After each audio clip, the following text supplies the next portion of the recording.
There are battles that shake the earth, where swords clash and thousands fall. But there are also battles that never happen. Battles so brilliantly planned that the enemy is defeated long before a single arrow is released. This is the story of one such moment. A confrontation erased from the physical battlefield, but immortalized in the minds of strategists for centuries. It is the story of a general who mastered not only war, but human nature itself. A man whose greatest victory was one that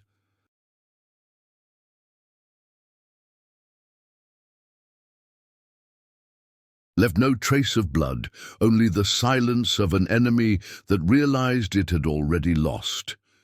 Imagine facing an opponent so cunning that by the time you raise your sword, you discover the war is already over. That is the power of strategy in its purest form. And tonight we unravel a plan so perfect, so meticulously crafted, that history remembers the battle that never happened more vividly than many that did. Our story begins centuries ago, in a time when empires were built through conquest and broken by pride. Two great powers stood facing each other, both confident, both prepared. One had the numbers, the wealth, the momentum of recent victories. The other had a man, a general, unlike any other. He wasn't the loudest, nor the most charismatic. He didn't win his soldiers with grand speeches or dramatic gestures. He won through silence, observation, and foresight. He understood something that few leaders ever grasp fully. Wars are decided not only by strength, but by perception. And if you can shape what your enemy perceives, you can shape reality itself. As the enemy advanced with overwhelming force, it seemed inevitable that war would erupt. Scouts brought alarming news of enemy divisions approaching, supplies moving rapidly, siege engines rolling closer day by day. The king demanded immediate mobilization. Advisors whispered of heroic last stands, of glorious defenses that would echo through time. But the general remained calm. He studied every message, every movement. He noticed patterns others missed. He saw hesitation in the enemy's formation, a slight delay in their reinforcements, inconsistencies in their scouting reports. To most, these details were meaningless. To him, they were opportunities. He knew that his army, while disciplined, could not match the enemy in numbers. A direct confrontation would end in disaster. But he also knew the enemy commander, his personality, his ambitions, his fears. He understood that pride, more than steel, often determines the outcome of wars. So he crafted a plan not to fight the enemy, but to make the enemy fight himself. The first step was silence. While the enemy moved with noise and spectacle, he ordered his men to retreat into the mountains, abandoning the outer towns and villages deliberately. The enemy interpreted this as weakness, as panic. In reality, every withdrawal was calculated, every position chosen to lure them deeper, away from supply lines, into terrain they did not understand. He let them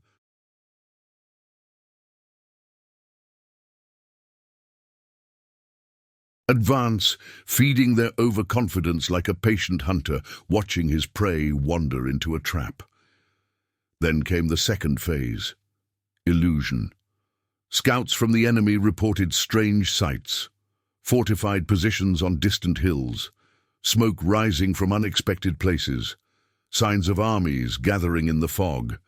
But these were carefully crafted illusions.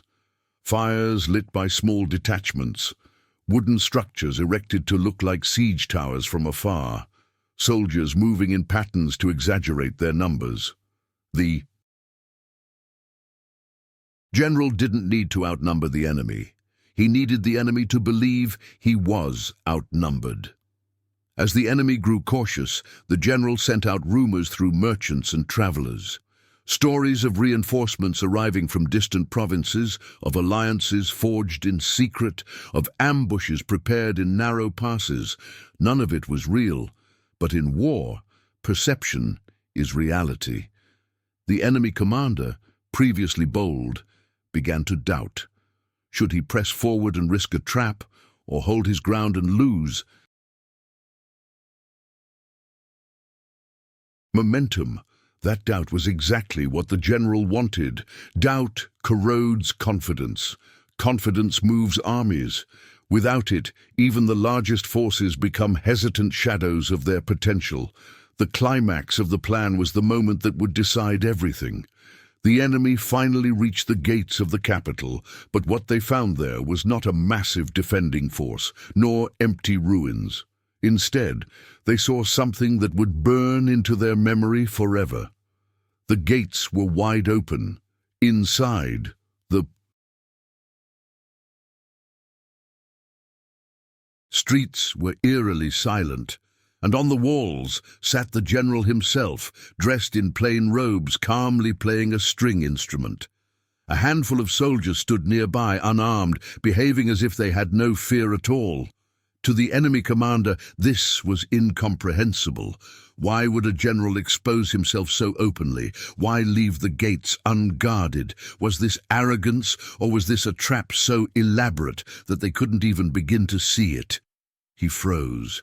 His officers whispered nervously. Scouts were sent out to double-check every road, every hill, every shadow. But they found nothing. No massive reinforcements, no hidden armies, only silence. And that silence became the loudest sound of all. Hours passed. The enemy commander grew increasingly paranoid. Every instinct told him to attack and claim an easy victory, but a deeper fear took hold. What if this was the final snare, the moment he walked into a meticulously laid ambush? He had heard the rumors, seen the fake fortifications, watched the enemy retreat as if following a script. He imagined thousands of hidden soldiers waiting for the signal. The open gates no longer seemed like weakness. They seemed like teeth waiting to snap shut. In the end, he made a decision that would echo through time.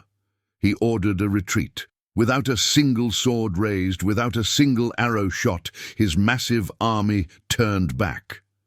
The people inside the city, unaware of the full plan, were stunned. Soldiers whispered in disbelief, and on the wall the general kept playing his instrument, watching the enemy disappear into the distance like a mirage dissolving at dawn. This event became known as the battle that never happened. The general's name became legendary. His ability to manipulate perception, to use silence, illusion, and psychology as weapons elevated him beyond the realm of ordinary warriors. He understood that the human mind is the ultimate battlefield. When you win there, the rest follows effortlessly. Centuries later, military academies would study his plan, not as a tale of cowardice, but as a masterpiece of strategic brilliance. His actions embodied the timeless principle that the greatest victory is the one achieved without fighting. He transformed weakness into strength, fear into a weapon, and hesitation into a wall stronger than any fortress. His enemy had every advantage, except the one that mattered most: clarity. And in war, confusion is lethal.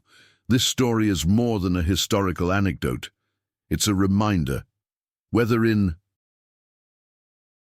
war, politics, business, or daily life, the most decisive battles often unfold long before any visible confrontation. The way you position yourself, the way you control narratives, the illusions you allow others to see, these shape outcomes more than brute force ever could.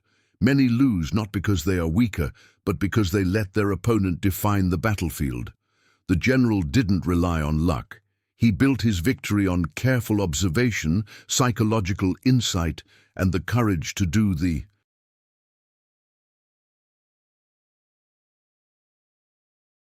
unexpected. He understood his opponent better than the opponent understood himself, and that is the true essence of mastery. If this story resonated with you, take a moment to reflect. How often do we fight battles we could have won without fighting at all? How many times do we rush into conflict when patience and perception could have given us the upper hand? History's greatest minds left us more than tales of blood and conquest. They left us blueprints for outthinking the world. If you want to, explore more of these timeless strategies, stories of invisible wars and decisive minds. Make sure to subscribe to the channel. Like the video if this story intrigued you, and share your thoughts in the comments. If you were the enemy commander that day, would you have entered the open gates or turned back? Your answer reveals more than you might think. History is full of battles that never happened, but their echoes still shape the way we think today.